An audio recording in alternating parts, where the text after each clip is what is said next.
Welcome to the Rebirth podcast. My name is Caitlinhill. I have been on a massive journey of self-discovery since becoming a mom. I'm curious to find out how we can be the best version of ourselves as women and mothers, and how that has a ripple effect on the rest of the world. I am so honored to have you listening here today. Please take a deep breath and welcome to the space. Hey guys, welcome back. I am so happy to be recording a podcast today. I haven't been on the mic for a minute and I have so much to say, so many things that I want to share. And if you don't already know, I started homeschooling our kids this last fall. And it's just been so incredibly amazing. I love it so much. It actually really reminds me of home birthing. Like when I had my twins at home, it feels the same way. That's how homeschooling feels every single day, as I'm just like, wow, this is so incredibly natural and normal for me to be doing this. And it just feels so chill and so good. It's like, I can't even put it into words really. It just feels right to be doing this for us. And I just every day I wake up and I'm like, I can't believe I get to do this. I can't believe I get to with my kids. And I can't believe that I get to go out in the world and show them all these incredible things. And it's just been incredible, but also very full. Like it's my full life now. My whole life is dedicated to raising my kids, which is, I am so incredibly grateful for that. And I feel like this is what I've always really wanted to do all along, but I kind of got caught up in the thing of like, oh, you have to put your kids in a school, or you have to do this, or you have to do that. And we've been a part of some really incredible schools that I really love and we've learned a lot from. And I'm not saying that we would never go back to that. It's just that for right now, this just feels so good and so right.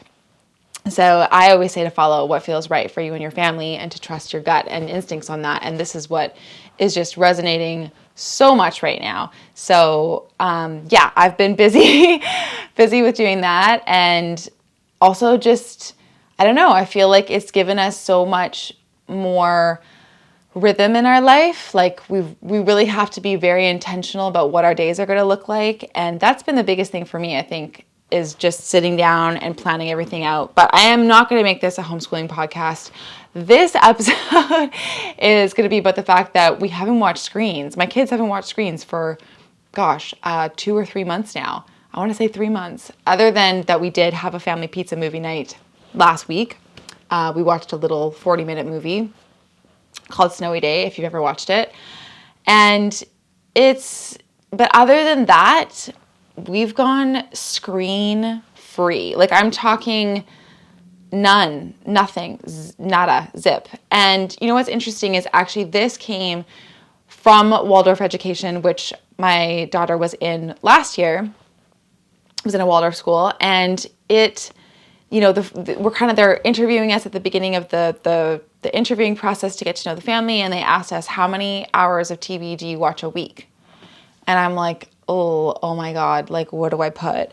Because at that time when Elio and Rumi were a little bit younger, it was much more challenging for me to get anything done without putting on a screen. Like if, we were just making breakfast, it felt almost impossible because both of them would be at my feet crying, wanting to be held. And I was like, what do I do? Like, how do I get anything done? And the screen happened to be the tool that I used to get stuff done. And the thing is that we became so reliant on it that I think it was doing a lot more bad than good, even though it kind of felt like I was like gaining some time to get stuff done for me in the moment. I realize now looking back that it was just a way to kind of buy a little bit of time for that moment maybe, but there was like massive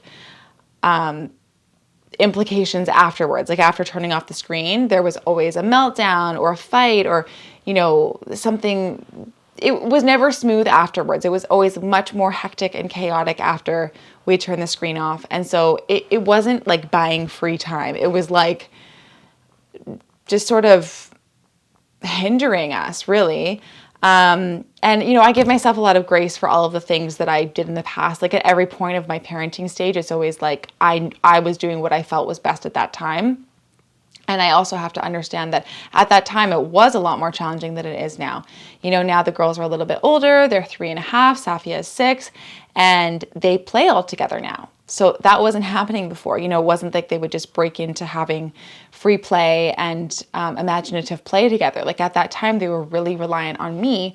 And so, if Matisse was out or if I didn't have any extra help from family, then it was a lot more challenging, especially when the twins were around that 18-month mark. I always find that to be the most challenging time.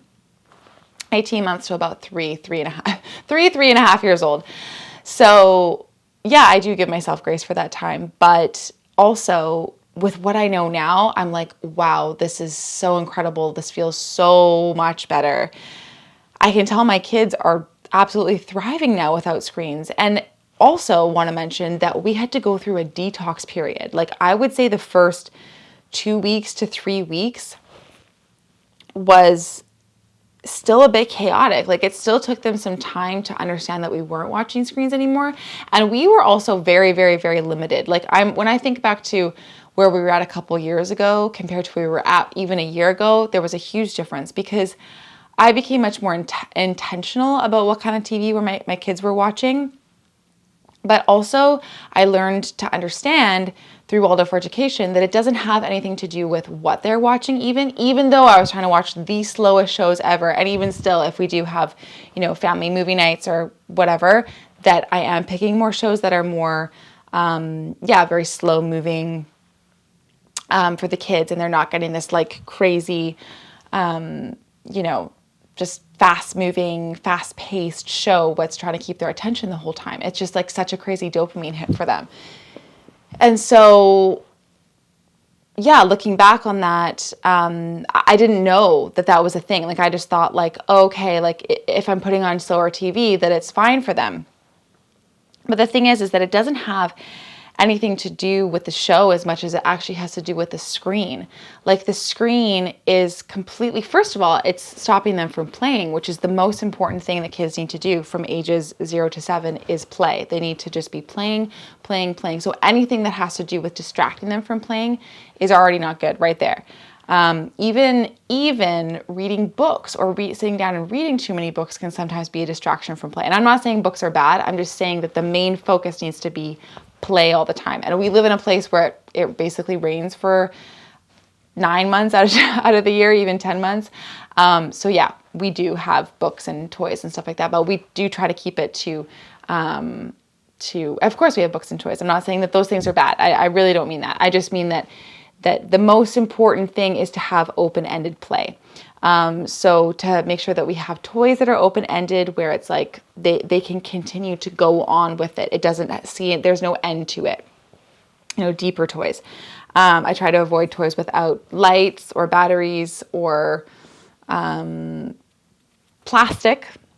And yeah, just being really mindful about the things that we bring into our home because we're responsible for that. It's not like, anything can come in. Like you have to be selective about the things that your kids are playing with because it does make a really big difference in terms of how they're feeling. And like I said before, my kids, the way that they are now and the way that I just watch them play and the way that I watch them thrive now is so different to before when I was much less intentional. Again, at the time I thought that I was being intentional, but I really wasn't. I was just sort of like, oh, it's a toy, it's good, it's okay.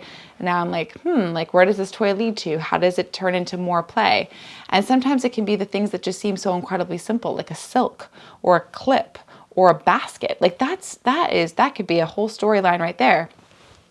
So yeah, they are getting into much more deeper play like that now, which is so beautiful to watch. I absolutely love it. And now when I'm making breakfast, they're sitting at the table doing art. They're drawing with, I love the Stockmar crayons and paints.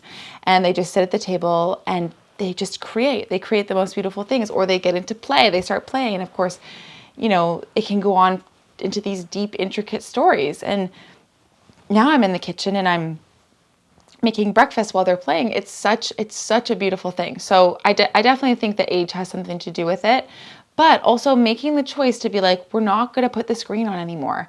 And that was the biggest step for us, was actually in the morning times, because that was such a hard time for me to get breakfast ready. that we became so used to just waking up and turning on the TV. And that's actually the worst time for kids to be watching television, is in the morning, because that's when their mind is still so open from the night, from being in a dream state and taking everything in. And kids, of course, are already in a different state while they're children, 0 to 7. They're in the theta brainwave. So that for them, they're already so open to everything that's going around them. They're taking everything in. They're absolute sponges. So, but especially first thing in the morning, they are so open. And so that was the first thing that we kind of cut out, was that morning TV. And that was the hardest one for us. And as we kind of started to limit or absolutely cut that out, everything started to become a lot easier to cut out after that.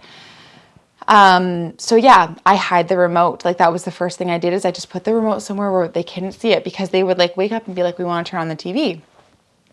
And we'd become so used to that. They'd become so used to that. It was such a part of their rhythm, and their ritual was to turn on the TV, that it was like, that was the hardest one to break. So hiding the remote definitely made things a lot easier for us. So yeah, so going back to how the screen can affect them, and it doesn't really have so much to do with the shows, although obviously there are different qualities and levels of shows that they can watch, that we would still choose something better for family pizza movie night.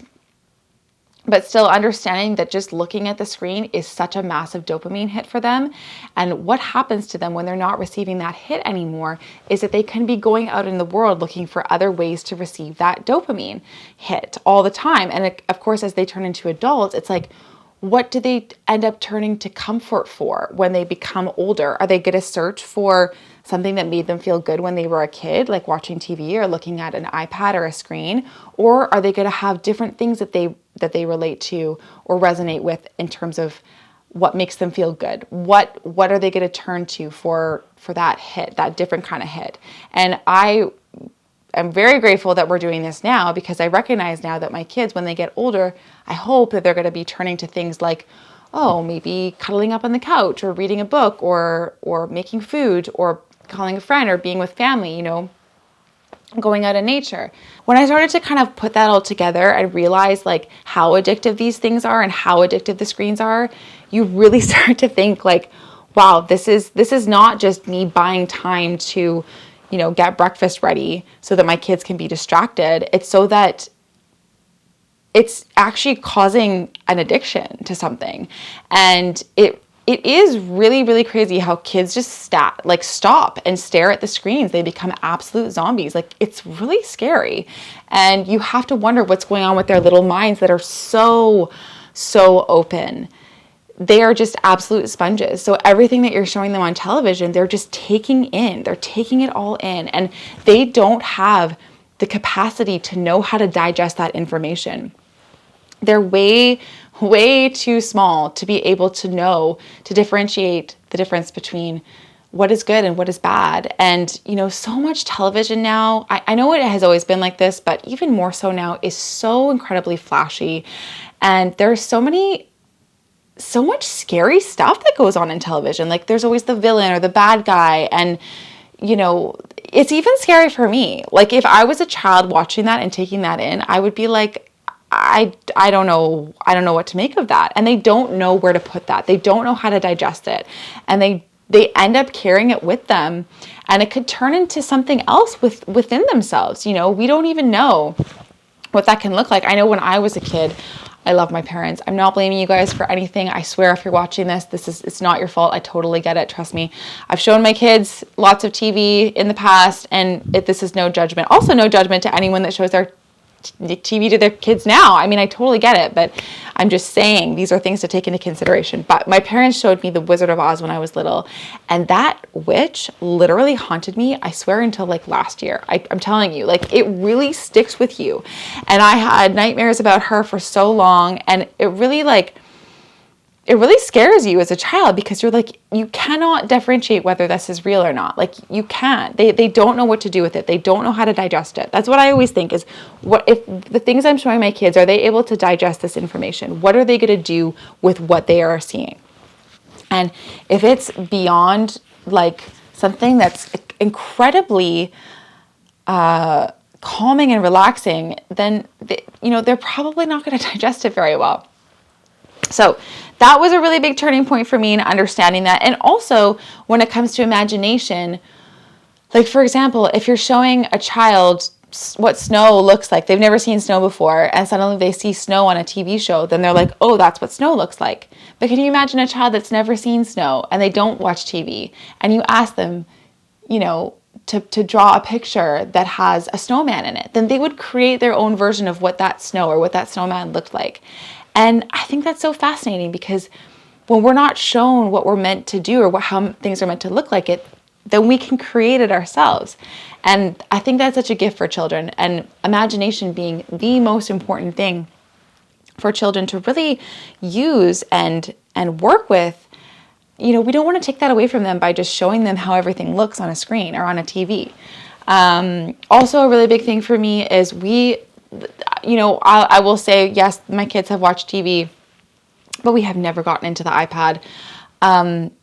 And I get it. When we go out, you go out for dinner, it's hard. Yeah, like your kids, it's not going to be like when you're just going out with you and your husband or you and your friends. It's not going to be relaxing, but we have stayed super, super strong on that. And guess what?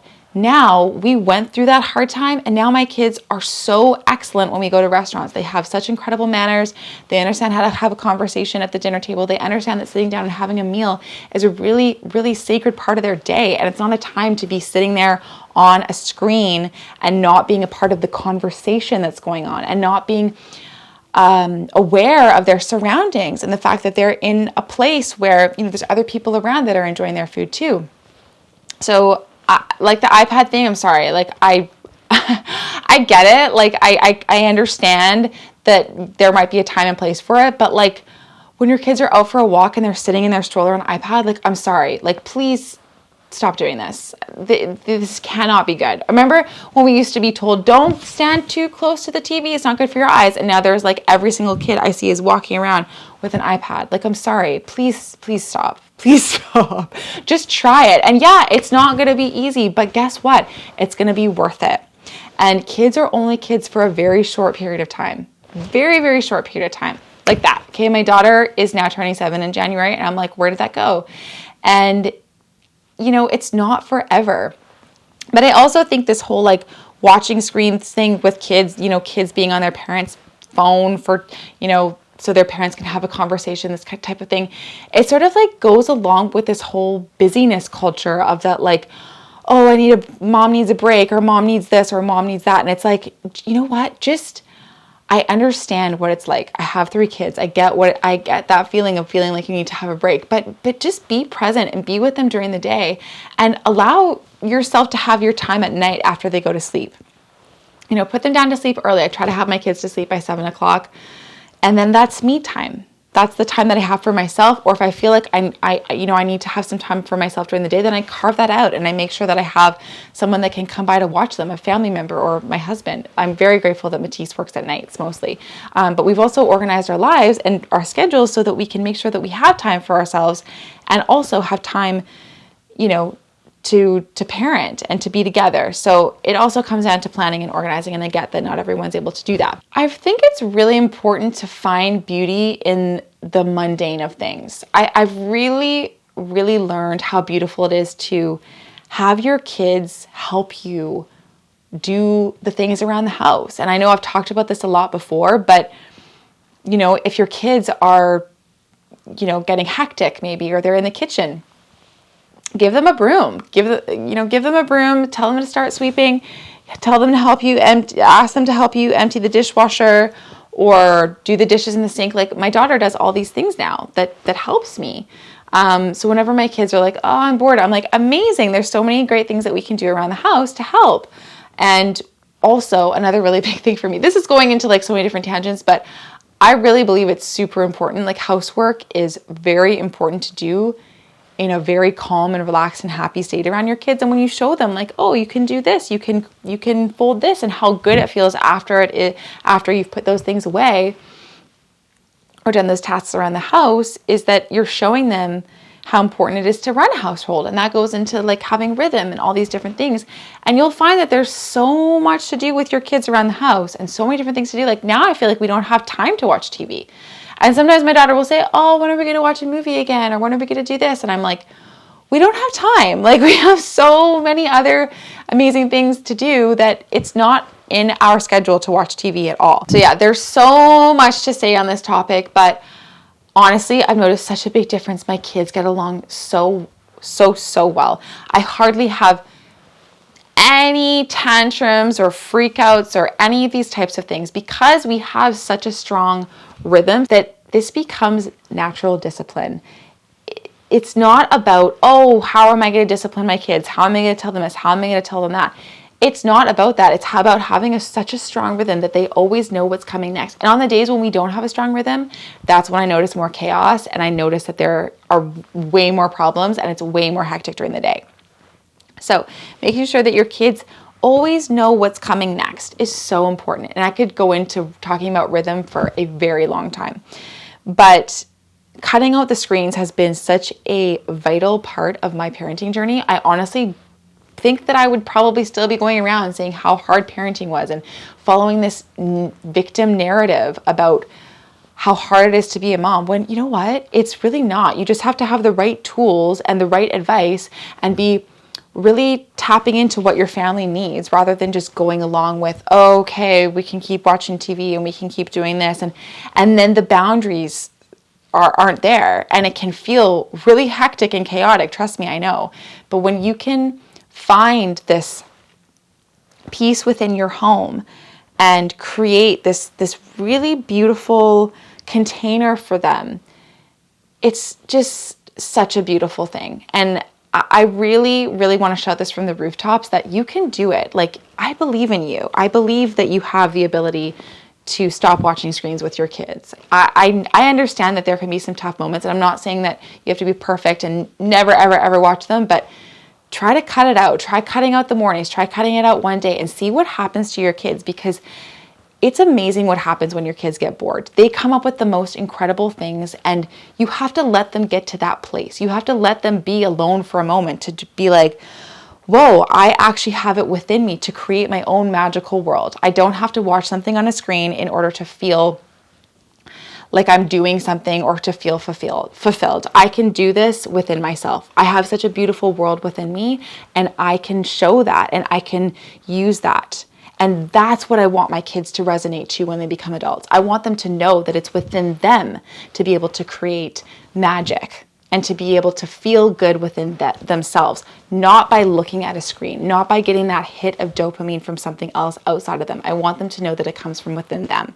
And that's the most important thing for me in my parenting journey. Anyways, guys, thank you so much for watching. If you're new here, hit that subscribe button, and I'll see you again soon. Ciao for now.